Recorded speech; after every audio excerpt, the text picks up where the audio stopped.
খালেদা জিয়ার মৃত্যু থেকে শেষ পর্যন্ত আওয়ামী লীগ বিরাট সুবিধা নিয়ে নিল, রাজনৈতিক সুবিধা নিয়ে নিল। আওয়ামী লীগের অনেক উপকার হয়েছে। আওয়ামী লীগ রাষ্ট্রের এমনকি আইন লঙ্ঘন করে, সন্ত্রাস বিরোধী আইনের আর্টিকেল লঙ্ঘন করে, সরকারের আদালতের নির্দেশনা লঙ্ঘন করে নাটকীয়ভাবে আওয়ামী লীগ বিরাট সুবিধা নিয়ে নিল, পলিটিক্যাল সুবিধা। যদিও at the end of the day এইসব সুবিধা কিছু আসে যায় না, কিন্তু ঘটনা ঘটে গেছে। কেউ বুঝতে পারেনি, বুঝে ওঠার আগেই ঘটনা ঘটে গেছে। কারা সুযোগ দিল? বিএনপিরও দায় আছে, তারেক রহমানের দায় আছে। প্রথম কথা হচ্ছে, দেখেন, জয়শঙ্কর বাংলাদেশে এসেছেন, আসতেই পারেন, ইটস ভেরি নর্মাল। বরং জয়শঙ্কর বাংলাদেশে আসায় একটা বিরল ঘটনা ঘটেছে, সেটা নিয়ে আলাদা আলোচনা করব। এসেছেন যেহেতু ডিপ্লোম্যাটিক রিলেশনস আছে, আসতে পারে, এবং বাংলাদেশ সরকার তাকে যথাযথ নিরাপত্তা এবং সম্মান দিতে বাধ্য। কিন্তু ইউনূস সরকার জয়শঙ্করের সাথে কোনো মিটিং এর ছবি প্রচার করেনি, এবং ইউনূস সম্ভবত তার সাথে বসেও নেই। অথচ অন্যান্য বিদেশি প্রতিনিধি যারা এসেছে প্রত্যেকের সাথে ইউনূস মিটিং করেছেন।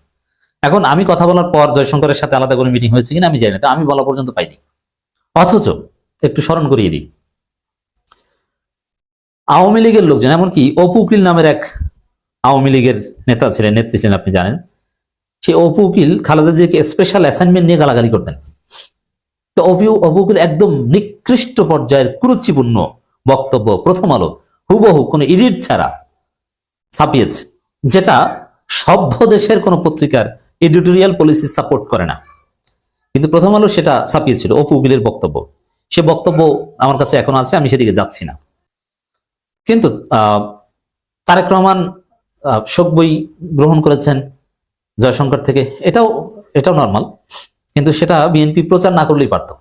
জয়শঙ্করের সাথে বাংলাদেশের সম্পর্কের কোনো ছবি চিফ অ্যাডভাইজার বা সরকারের কোনো পেজ থেকে প্রচার করা হয়নি, কিন্তু বিএনপি কিন্তু প্রচার করেছে অন্যদের মতোই।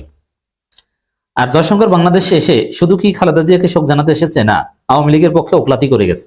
আর এটা প্রচার করেছে ওই ভারতের এক মুখপাত্র, অঘোষিত মুখপাত্র প্রথম আলো। এই সুযোগটা বেসিক্যালি প্রথম আলোর মাধ্যমে পেয়েছে। শুরুটা হয়েছে যে খালেদা জিয়ার মৃত্যুতে শোক জানিয়েছে শেখ হাসিনা। শেখ হাসিনার এই ধরনের স্টেটমেন্ট প্রচার করা বেআইনি, কিন্তু বিএনপির কারণে প্রথম আলো এই বেআইনি কাজ করার সাহস পাচ্ছে। যে দেশের আইন তাদের মানা লাগে না, ভারতকে খুশি করতে হবে। এবং খালেদা জিয়ার বর্ণনার ক্ষেত্রে শেখ হাসিনা যে মিথ্যা মামলা দিয়েছিল, এগুলো প্রথম আলোর বর্ণনায় উল্লেখ থাকে না, ছিল না।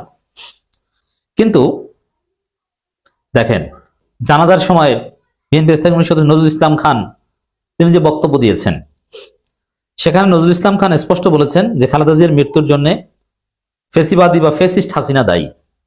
কিন্তু প্রথম আলো ফেসিস্ট শব্দটা উঠিয়ে দিয়েছে, মানে হাসিনাকে ফেসিস্ট বলে না, যে খালেদা জিয়ার মৃত্যুর জন্য হাসিনা দায়ী। অথচ নজরুল ইসলাম খান বলেছে ফেসিস্ট হাসিনা দায়ী। তাহলে বুঝেন যে আওয়ামী লীগকে কি সুবিধাটা প্রথম আলো দিল। একদিকে পুরো জাতি জেনে গেল প্রথম আলোর মাধ্যমে যে শেখ হাসিনা শোক জানায়, আওয়ামী লীগ শোক জানায় খালেদা জিয়ার মৃত্যুতেও। এর মানে এদের মধ্যে মানবিকতা বোধ আছে। এটা একটা মেসেজ, যেহেতু প্রথম আলোর লার্জ স্কেল অডিয়েন্স আছে, এই কাজটা করলো। এবং ওই জয়শঙ্কর এসে কিন্তু ওকলাতি যা করার তা করেছে। জয়শঙ্কর এসেছে বাংলাদেশে, স্বাভাবিকভাবে এসেছে। বিএনপি আবার সেই ছবিও প্রচার করে জয়শঙ্করের সাথে তারেক রহমানের সাক্ষাৎ, আবার আমির খসরু একটু মিটিমিটি হাসেও। এটাই তো আওয়ামী লীগের বিরাট অর্জন। ভারত যদি বাংলাদেশে স্বাভাবিক হতে পারে, বিএনপির কাছে স্বাভাবিক হতে পারে, এটাই তো বড় অর্জন।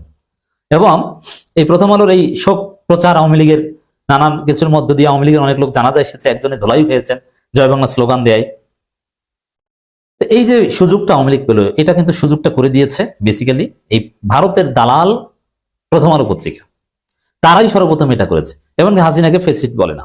আপনি চিন্তা করেন, তো এই যে আওয়ামী লীগকে ফেসিবাদী বলবে না এবং আওয়ামী লীগের অপকর্ম উল্লেখ করবে না, শেখ হাসিনাকে জাস্ট একজন সাবেক প্রধানমন্ত্রী, পারলে 2 দিন পর লিখবে যে পদত্যাগকৃত সাবেক প্রধানমন্ত্রী, পালাতক, পালিয়ে যাওয়া এটাও লিখবে না, উৎখাত হওয়া এটাও লিখবে না। এই প্রথম আলো ওদের ভবিষ্যতে লিখবে যে পদত্যাগ করা সাবেক প্রধানমন্ত্রী শেখ হাসিনা। নিষিদ্ধ দল আওয়ামী লীগ, এটা তারা লেখে না। অথচ আমার দেশ সহ যারা আইন মেনে সাংবাদিকতা করে, এডিটোরিয়াল পলিসি যাদের বাংলাদেশপন্থী, তারা এইভাবে লেখে যে নিষিদ্ধ ঘোষিত সংগঠন ছাত্রলীগ, নিষিদ্ধ ঘোষিত সংগঠন, নিষিদ্ধ সত্তা, কার্যক্রমে স্থগিত থাকা, এইসব অ্যাডজেক্টিভ দিয়ে আওয়ামী লীগের নাম উল্লেখ করে।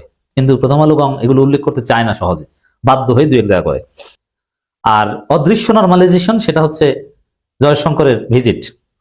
জয়শঙ্কর তারেক রহমান আমির খসরু কি বলেছেন হু নোস, যে আওয়ামী লীগকে দেখে রাখো, কোন রকম ক্ষমতা আসো, যেভাবে পারো আওয়ামী লীগকে বাংলাদেশে রিপেট্রিয়েট করো বাবা, এই মেসেজ দিয়ে দিয়ে থাকতে পারেন, বলা যায় না। সরাসরি তারেক রহমানকে না দিলেও আমির খসরুকে তো দিয়ে থাকতে পারেন। এটা আমার ধারণা যে এরকম কিছু ওকলাতি জয়শঙ্কর করেছেন।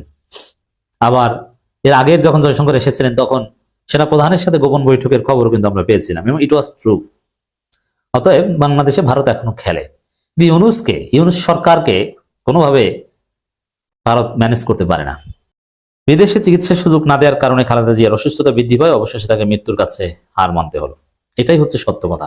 খালেদা জিয়ার মৃত্যুর দিন আমাদের প্রতিজ্ঞা হওয়া উচিত, আওয়ামী লীগকে বাংলাদেশের রাজনীতিতে কোনোদিন ফিরতে দেওয়া হবে না। খালেদা জিয়ার লাশের শপথ, লাশ ধরেই প্রতিজ্ঞা করা দরকার। কারণ আজকে খালেদা জিয়ার এই অবস্থার পেছনে শেখ হাসিনা এবং ভারতের দায় আছে।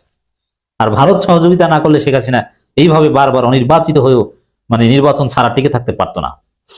অতএব আল্লাহর কসম, কসম শুধু আল্লাহর নামে করতে হয়, কিন্তু লাস্ট আল্লাহর নামে কসম করা উচিত যে আওয়ামী লীগকে আর কোনোদিন বাংলাদেশে ফিরতে দিব না।